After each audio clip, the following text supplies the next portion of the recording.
Video like जरूर कर लीजिए और ऐसे वीडियो लगातार फ्री में पाने के लिए चैनल को तुरंत सब्सक्राइब कर लीजिए और बेल आइकन को जरूर टैप कर लीजिए ताकि आगे भी सारे वीडियो आपको मिलते रहे। यूट्यूब में फॉलो करते हैं तो प्लीज ये वाला फ्री टेलीग्राम चैनल जरूर ज्वाइन कर लीजिएगा। सारे नोटिफिकेशन सारे अपडेट यहीं पे आते हैं, ध्यान रखिए। नमस्कार दोस्तों, स्वागत है आपका स्टडी फॉर एग्जाम्स में। दोस्तों, इस वीडियो में हम लोग करंट अफेयर के 3 महत्वपूर्ण टॉपिक को कवर करेंगे जो आपके आगामी एग्जाम के लिए जो है बहुत ही ज़्यादा महत्वपूर्ण है। पहला इसमें है राष्ट्रीय विज्ञान पुरस्कार जो अभी हाल ही में दिया गया है, और दूसरा है राज्य खनन तत्परता सूचकांक 2025। इसको हम लोग डिटेल्स कवर करेंगे। और अखिल भारतीय समकालिक हाथी अनुमान 2025, यह पहला डीएनए आधारित हाथी गणना है, इसको हम लोग डिटेल्स कवर करेंगे। और ये सभी टॉपिक जो है आपके आगामी जितने भी एग्जाम हैं उन सभी के लिए बहुत ही ज़्यादा महत्वपूर्ण है। तो इसके जो भी इंपॉर्टेंट फैक्ट है उसको आप लोग नोट करते चलिएगा। तो आइए वीडियो शुरू करते हैं। पहला टॉपिक है राष्ट्रीय विज्ञान पुरस्कार 2025। भारत सरकार द्वारा अग्रणी अनुसंधान और प्रेरक उपलब्धियों को मान्यता देने और प्रोत्साहित करने के लिए स्थापित राष्ट्रीय विज्ञान पुरस्कार 4 श्रेणियों में प्रदान किया जाता है। पुरस्कार 13 क्षेत्रों में प्रदान किए जाते हैं: भौतिकी, रसायन विज्ञान, जैविक विज्ञान, गणित, कंप्यूटर विज्ञान, पृथ्वी विज्ञान, चिकित्सा, अभियांत्रिकी विज्ञान, कृषि विज्ञान, पर्यावरण विज्ञान, प्रौद्योगिकी एवं नवाचार, परमाणु ऊर्जा, अंतरिक्ष विज्ञान एवं प्रौद्योगिकी तथा अन्य संबंधित क्षेत्र से यह जो है कुल यह इंपॉर्टेंट है कि 13 क्षेत्रों में दिया जाता है, 4 श्रेणियों में दिया जाता है। अब 4 श्रेणियों में किनको दिया गया है 2025 में, उनको देख लेते हैं हम लोग। जो 4 श्रेणियां हैं इसकी, वह है विज्ञान रत्न, विज्ञान श्री, विज्ञान युवा और विज्ञान टीम। यह 4 कैटेगरी है। तो 2025 में जो दिया गया है विज्ञान रत्न, यह प्रोफेसर जयंत विष्णु नार्लिकर को दिया गया है और यह भौतिकी विज्ञान वैज्ञानिक है। इन्हें मरणोपरांत दिया गया है। विज्ञान श्री पुरस्कार जो दूसरी कैटेगरी है, इनमें कई लोगों को प्रदान किया गया है जिनके नाम ज्ञानेन्द्र प्रताप सिंह हैं, यूसुफ मोहम्मद शेख हैं, डॉक्टर के थंगराज हैं, प्रोफेसर प्रदीप हैं, प्रोफेसर अनिरुद्ध हैं, डॉक्टर एस वेंकट मोहन हैं, प्रोफेसर महान एमजे हैं और श्री जयन एन। ये जो है ये सभी इन प्रतिष्ठित व्यक्तियों को जो है वैज्ञानिकों को विज्ञान श्री से सम्मानित किया गया है। तीसरी कैटेगरी है वह है विज्ञान युवा पुरस्कार है। यह भी जो है कई वैज्ञानिकों को प्रदान किया गया है, जो युवा वैज्ञानिक हैं उनको प्रदान किया गया है। इनमें जगदीश गुप्ता, डॉक्टर सत्येंद्र कुमार, श्री देबारका सेन गुप्ता, दीपा अगासे, दिवेंदु दास और ये वली उर रहमान है, अर्क प्रभा वसु, सब्यसाची। ये इन वैज्ञानिकों के नाम हैं जो प्रमुख रूप से हैं। अब जो इम्पोर्टेंट है वह है विज्ञान टीम पुरस्कार। यह पुरस्कार अरोमा मिशन CSIR जो कृषि विज्ञान से संबंधित है उसको प्रदान किया गया है। तो इनमें इम्पोर्टेंट सब कुछ है।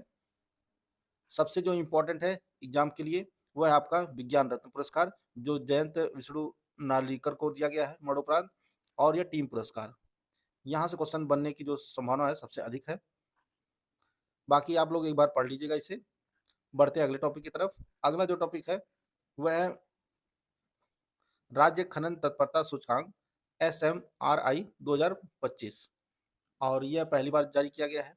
यह इसका पहला संस्करण है और इसे 16 अक्टूबर 2025 को खान मंत्रालय ने राज्य खनन तत्परता सूचकांक और राज्य रैंकिंग जारी किया है, जो राज्यों में खनन क्षेत्र में सुधारों को प्रोत्साहित करने की दिशा में एक महत्वपूर्ण कदम है। और इसकी घोषणा जो है, यह रैंकिंग जारी करने की घोषणा 2025-26 के बजट में की गई थी। वैसे जो कैटेगरी है वह 3 कैटेगरी है इसकी। एक है समृद्ध, खनिज समृद्ध राज्य है ए श्रेणी में, बी श्रेणी में मध्यम खनिज संसाधन वाले राज्य हैं, और जो तीसरी श्रेणी है वह सी श्रेणी ही, वह सीमित खनिज संसाधन वाले राज्य हैं। 3 श्रेणियों में विभाजित किया गया है इस रैंकिंग को। तो श्रेणी ए में जो पहला स्थान है खनिज समृद्ध राज्यों में, वह मध्य प्रदेश पहले स्थान पर है, दूसरे स्थान पर राजस्थान है और तीसरे स्थान पर गुजरात है। यह खनिज समृद्ध वाले राज्य हैं। श्रेणी बी में मध्यम खनिज संसाधन वाले राज्यों में पहले स्थान पर गोवा है, दूसरे स्थान पर उत्तर प्रदेश है और तीसरे स्थान पर असम है। तो इसमें उत्तर प्रदेश को आप लोग खास तौर पर जान लीजिए, यह श्रेणी बी में है, मध्यम खनिज संसाधन वाले राज्यों की श्रेणी में है उत्तर प्रदेश, और उसमें दूसरे स्थान पर है।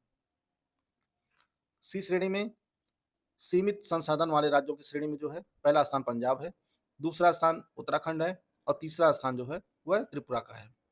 तो यह खनन तत्परता सूचकांक 2025 के बारे में डिटेल था, जिसको आप लोग नोट डाउन कर लीजिएगा। अगर आप यूपीपीएससी आरओ मेंस 2023 की कंप्लीट तैयारी करना चाहते हैं तो ज्ञान सर एजुकेशन ऐप पर complete study material and smart boarded classes का बैच लॉन्च किया गया है, और इसमें पूरे 400 नंबर की तैयारी कराई जाएगी। एकदम शुरुआत से बेसिक से सिलेक्शन की तैयारी कराई जाएगी। इसमें एग्जाम ओरिएंटेड सिलेक्शन मटेरियल दिया जाएगा, कंप्लीट पीडीएफ नोट्स दिए जाएंगे, रिकॉर्डेड क्लासेस दी जाएंगी, अनलिमिटेड वीडियो व्यूइंग का एक्सेस मिलेगा, complete revise updated as per exact official syllabus, latest trend and pattern के हिसाब से सब कुछ होगा, और इसकी जो वैलिडिटी होगी वह एग्जाम तक होगी। करना क्या आपको, ज्ञान सर एजुकेशन ऐप को इंस्टॉल करना है और उसमें कूपन कोड यूज करना है ज्ञान सर। वैसे इसकी फीस जो है 3125 रुपये है। ज्ञान सर कूपन कोड यूज करेंगे तो आपको 20% का डिस्काउंट मिल जाएगा, और ये जो फीस हो जाएगी वह 2500 हो जाएगी। बैच को परचेज करके आप अपनी तैयारी को बेहतर कर सकते हैं। बढ़ते हैं अगला टॉपिक। अगला जो टॉपिक है वह अखिल भारतीय समकालिक हाथी अनुमान SAIEE 2025, और यह जो अनुमान है वह डीएनए आधारित है। अक्टूबर 2025 में जो है देश में जंगली हाथियों की पहली बार डीएनए आधारित जनगणना हुई है, और इसके मुताबिक इनकी संख्या में जो है लगभग 18% की कमी आई है। वैसे इसके नंबर पे आप लोग मत जाइएगा, क्योंकि डीएनए आधारित जो जनगणना हुई है यह पहली बार हुई है, और जो तुलना की जा रही है वह नॉर्मल जो जनगणना होती थी हाथियों की, उससे कंपेयर किया गया है। तो नंबर इसमें इम्पोर्टेंट नहीं है। इसमें इम्पोर्टेंट जो है वह है कि संख्या बल में जो सबसे ऊपर के राज्यों में एग्जाम जो पूछता है, क्वेश्चन यहाँ से बनता है, वह किस राज्य में सबसे अधिक है, सबसे कम वाला है, या दूसरा तीसरा स्थान किस राज्यों का है। यही क्वेश्चन जो है बार बार एग्जाम में पूछा जाता है। यह गणना जो है पर्यावरण, वन और जलवायु परिवर्तन मंत्रालय की प्रोजेक्ट एलिफेंट के तत्वाधान में जो है भारतीय वन्य जीव संस्थान द्वारा की गई थी। ये जो गणना की गई है यह भारतीय वन्य जीव संस्थान द्वारा की गई है। इसके अनुसार जो है भारत में हाथियों की संख्या 22,446 है, यह औसत है, और जबकि 2017 में 29,964 थी। अब आंकड़ों की बात करें तो कर्नाटक में सबसे अधिक 6,013 हाथियों की संख्या है। कर्नाटक में सबसे अधिक, देश में सबसे ज़्यादा हाथी जो है कर्नाटक में है। इसके बाद असम का नंबर है, यहाँ 4,159 है। तीसरे स्थान पर तमिलनाडु है, 3,136 हाथी यहाँ पे हैं। केरल में 2,785 हैं। उत्तराखंड में 1,792 हाथी हैं। उड़ीसा में जो है वह 912 हाथी हैं। जो टॉप 3 राज्य हैं कर्नाटक, असम और तमिलनाडु। छत्तीसगढ़ और झारखंड संयुक्त रूप से जो गणना की गई है वह 650 हाथी यहाँ पर है।